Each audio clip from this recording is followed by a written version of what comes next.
నీ సాటి నీవే రంగా నిరతన కాంత రంగా నీ సాటి నీవే రంగా నిరతన కాంత రంగా నీ సాటి నీవే Ranga.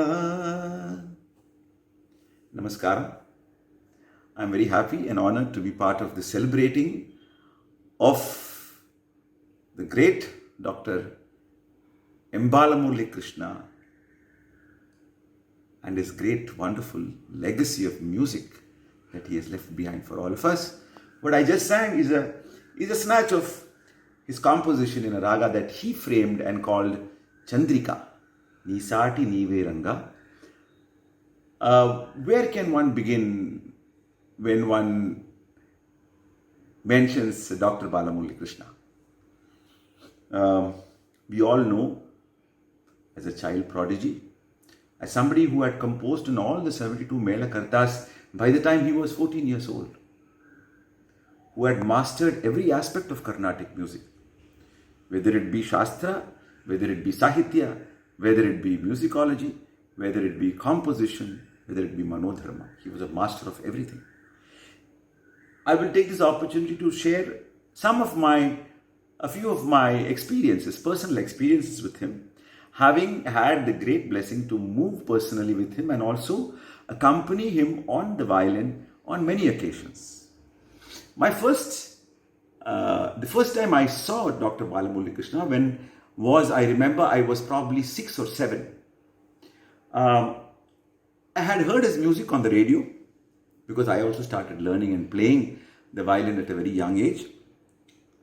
But then at the age of 6 or 7, when I was awarded the first prize in the violin competitions of Shanmukhananda Sabha in Mumbai, Dr. Balamuralikrishna had come to give away the prizes.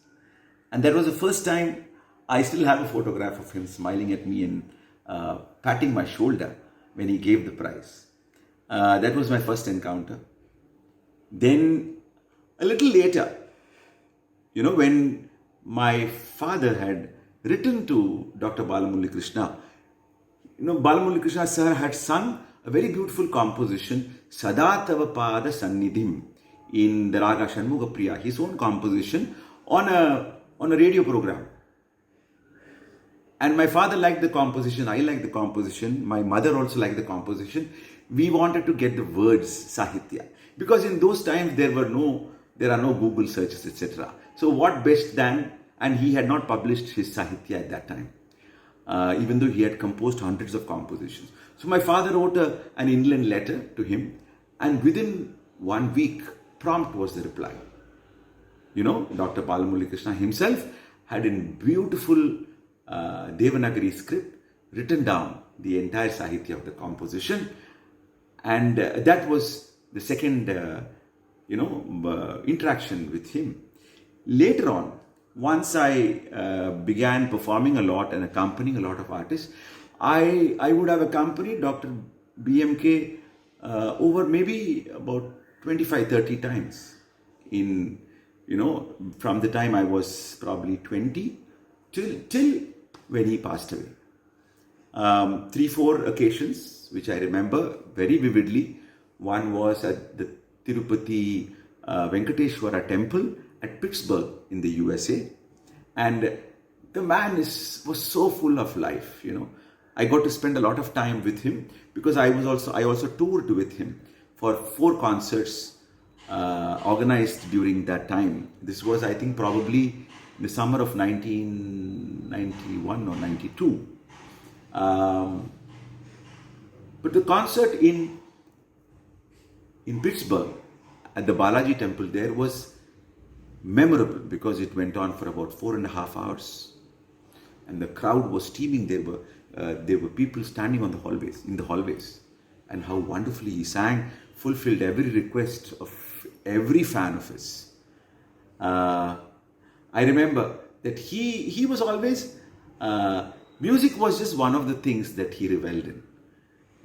He liked to look good. I remember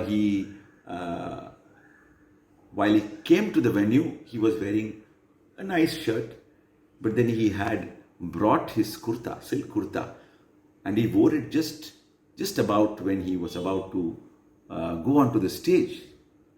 He was very particular about how he looked, and he was a master of that too. As a performer, I've never seen a more vibrant, a more pleasant performer than Dr. BMK.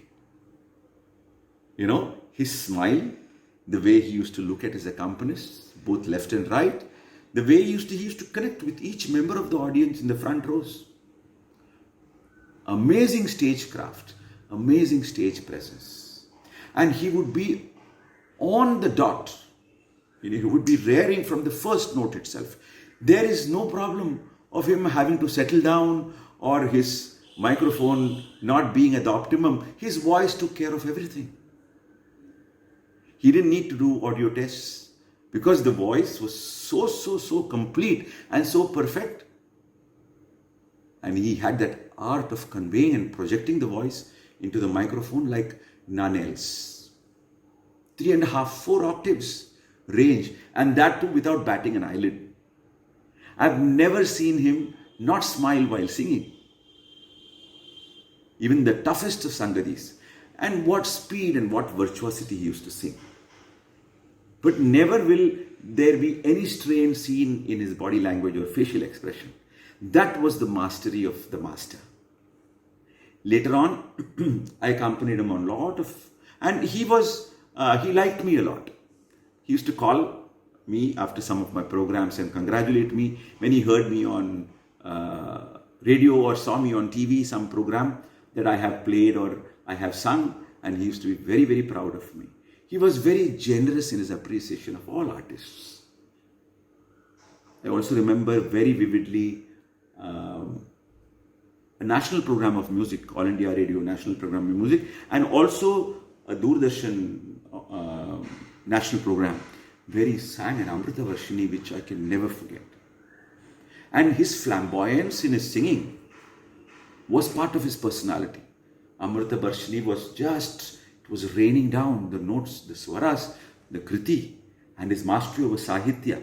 He started with Akarshini, Akarshini, Amrita Akarshini. Nobody sings that way. Akarshini, Amrita Akarshini, Ananda Amrita Akarshini, Amrita Varshini.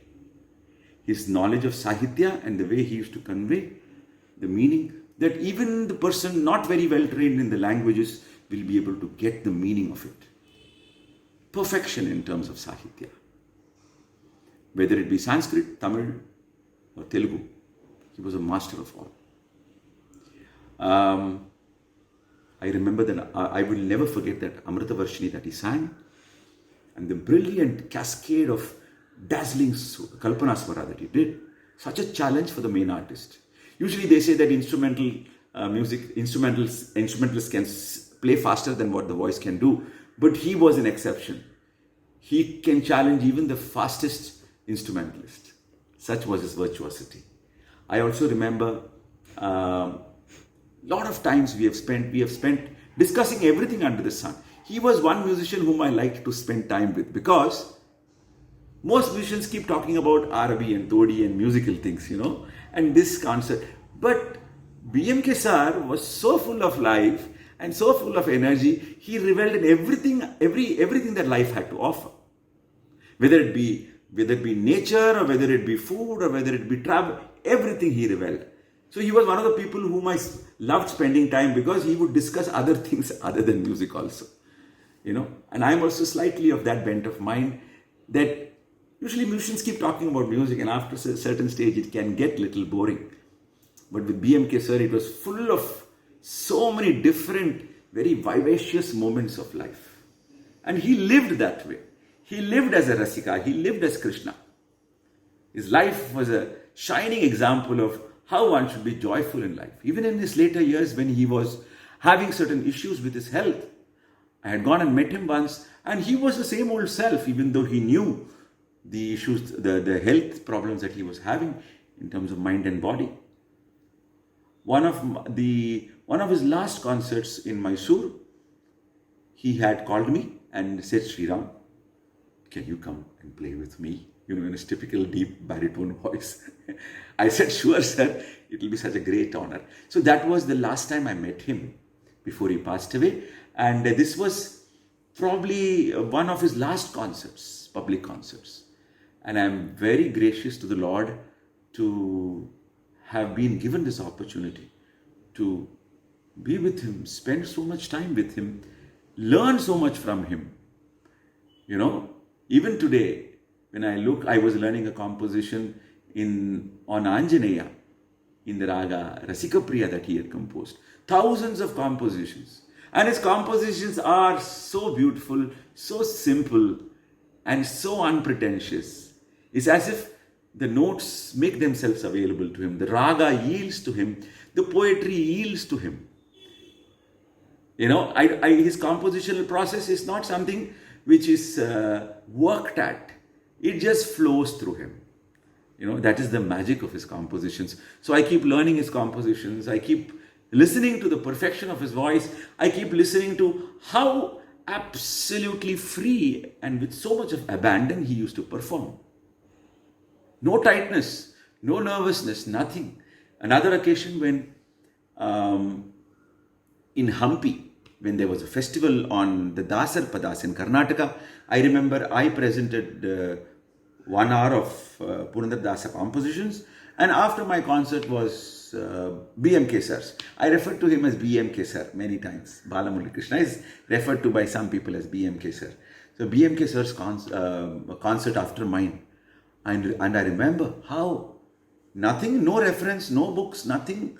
He knew hundreds and hundreds and hundreds of compositions by memory. So blessed as in terms of his intellect he was. I still remember him singing Jagadodharana there. It was an outdoor concert, and how everything came to a standstill. The trees, the leaves, the mice within their holes, all of them I think were listening to him. Amazing it was. I can never forget that concert of Sir's. It was also much in his advanced years. But the other magic of BMK Sir is that you could never tell that this is an 75 or 80-year-old man singing, because his voice sounded as youthful and as exuberant and as young as a 25-year-old. That was the magic that BMK Sir. In my lifetime, I don't think I will get to see another such a charismatic musician and such a complete musician as Dr. BMK. We celebrate his presence on earth and the way he graced us with his great music and personality, and we seek his blessings. And what else is there to say? We celebrate that he graced the earth for all of us to revel in his music. Thank you. Om Shri Guru Bhyo Namaha. Namaste.